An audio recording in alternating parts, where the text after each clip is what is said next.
Halo guys, kembali lagi di akun gua Kang Dacun, dimana kita bakal menceritakan gimana gua pernah mengalami hal-hal yang mungkin kalian belum pernah alami gitu ya.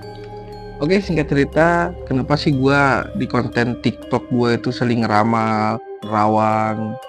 Oke, kita lanjut ke cerita awal ya guys ya, dimana gua bisa seperti itu. Awal mula gua masuk ke universitas 2018, gua bisa dibilang itu ospek ya, ospek atau di tempat kita itu namanya itu mataf, masa ta'aruf yang dimana mungkin ada beberapa ribu mahasiswa yang gua nggak kenal satu pun waktu dulu ya, dan gua kebetulan bergabung dengan anak gizi guys, dan sedangkan gua perawat gitu kan, anak gizi. Pas nonton film yang dimana menceritakan kisah pendiri Muhammadiyah ya, Ahmad Dahlan, cerita tentang Ahmad Dahlan.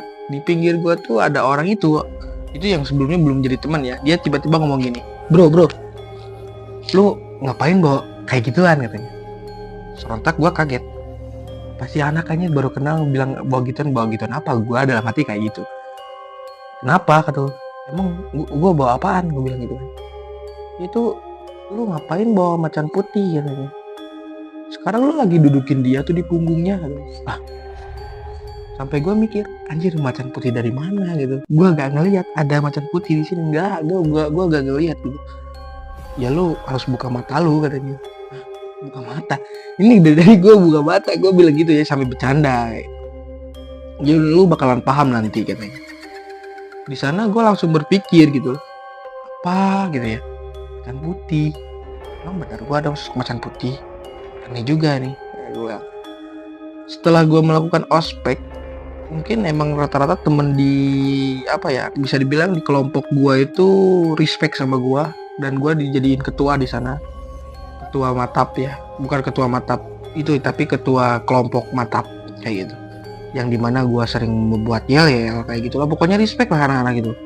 Tapi yang sayangnya itu bukan teman-teman yang gua satu kelas, karena emang teman gua waktu di matap tuh beda orang. Bisa dibilang ini bukan orang yang satu jurusan sama gua kayak gitu. Lanjut, dan setelah kita melakukan matap, gua langsung masuk kuliah, yang dimana emang pertama kali gua masuk kuliah itu mungkin banyak orang yang respect sama gua. Tapi semenjak beberapa hari berlalu, orang itu menjauh ke gua. Gua langsung kepikiran kata temen gua yang pertama kali gua kenal, dia bilang ada sok macan putih. Gua cari tahu lah tentang macan putih ini, dan ternyata kebanyakan orang yang punya kode macan putih, dia nggak bakalan disegani, dia nggak bakalan dapet jodoh, dia nggak bakalan, intinya itu nggak bakal tenang gitu. Dan walaupun dia mempunyai jodoh, dia nggak bakal bisa lama, karena sering berantem, susah mendapatkan cewek pasangan seperti itu kalau dia belum selaras. Ternyata ini emang ada dasar seperti itu ketika kita mempunyai kode macan putih, ketika dan itu pun belum selaras sama kita. Apa sih maksudnya selaras? Selaras itu bisa kita kendalikan, kita bisa mengontrol kayak gitu ya guys ya. Dan gua di sini bingung gimana cara untuk mengendalikan atau menyelaraskan sosok macan putih itu, dan gue pun nggak paham, dan gue pun nggak pernah melakukan hal itu gitu loh. Dan singkat cerita, emang gue di kelas tuh memang dijauhi, bukan dijauhi ya, lebih ke orang tuh nggak care sama gue tuh, kayak bodo amat apaan sih orang ini, mungkin seperti itu ya. Karena ada beberapa kelas di keperawatan tuh, ada kelas kecil, kelas besar, kelas sedang. Di kelas kecil ini ada 12 orang, dan di 12 orang itu gak pernah respect sama gue. Ada satu orang yang respect, dia titisan Bunda Ratu Kidul. Dia pernah bilang ke gue, dia pernah cerita ke gue, makanya dia deket sama gue sekarang, sampai detik ini kayak gitu. Lanjut, dan emang di kuliahan ini, di kelas ini, gue cuman punya teman satu doang. Itu doang temen gue ya, yang dari awal pertama sampai akhir, dan dia pernah merayakan ulang tahun gue. Gila memang. Memang ketika kita ketemu orang yang pas atau dia mempunyai sosok yang misterius di belakangnya, dia bakalan care juga ke kita gitu loh. Kita lanjut ya. Lanjut, singkat cerita, gue bingung dan gue kembali ke Jawa Barat pulang liburan. Gue pengen tahu apa sih yang emang ngikutin gue tuh sampai gue seperti ini. Dan gue datang ke mamang gue yang dia emang bisa melakukan hal-hal seperti itu. Gue lanjut, dan di sana gue disuruh datang jam 12 malam ke rumah dia. Nanti jam 12 malam kamu kesini lagi ya. Oke, gue turutin. Jam 12 malam gue ke rumah mamang gue lagi. Dan ternyata di sana gue disuruh mencari beberapa benda, beberapa yang bisa dibikin buat ritual ternyata ya guys ya. Dan gue disuruh bawa nyari batu, tanah, kayu ranting, sama kembang dan air. Ada 5 ya berarti ya, unsur, entah itu unsur apa. Dan dimasukin lah, dia aduk-aduk. Gua suruh duduk, nggak perlu pakai baju di sana. Dan yang gua heranin, kok apa sih ini, ritual apa sih, biar apa sih, langsung diceburuin, breng. Iya, dinginnya minta ampun ya, dinginnya minta ampun.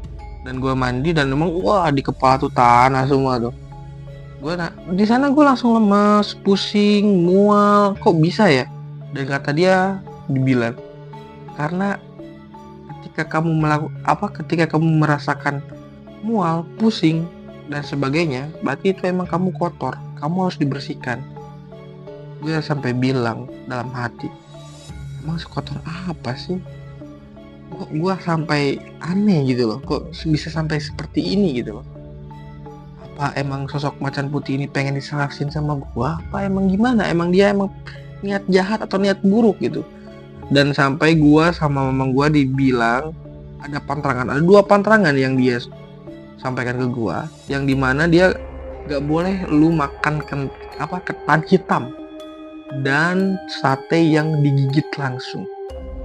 Oke, gua lakukan itu, dan gua balik lagi ke Jogja. Gua kuliah lagi, dan mungkin emang ada beberapa hasil yang mungkin ada hasil gitu ya, tapi hasilnya itu bukan, gua tuh dipandang bukan di kelas tapi di luar kelas sama orang-orang yang gua baru kenal gitu. Apakah ini efek dari kemarin ngelakuin ritual? Kayak ya gua masih percaya gak percaya seperti itu sebenarnya. Lanjut lagi, dan alhasil gua pantrang semua hal-hal yang gua gak boleh lakuin itu. Kayak makan kentang, kayak makan sate yang langsung dimakan kayak gitu ya. Maksudnya langsung dimakan tuh kayak langsung tusuk sate langsung begini. Nah, itu gak boleh sebenarnya. Gua pantang itu, dan alhasil gua bisa melakukan apa yang orang lain mungkin kebanyakan gak bisa dia lakukan gitu. Tiba-tiba gue bisa baca psikologi orang lah, tiba-tiba gue bisa merasakan orang ini kenapa lah, kayak hal-hal mistis tuh langsung berdatangan ke gue gitu. Dan itu pun gue ngerasa aneh, percaya nggak percaya dengan hal itu. Lanjut cerita, dan akhirnya orang tua gue terkena lah sihir yang dimana ngebikin orang tua gue lumpuh. Gue bingung di sini, gue harus ngelakuin apa? Dan kalian tahu gue ngelakuin apa? Lanjut part 2 ya guys ya. Jangan lupa tonton, subscribe juga ya guys.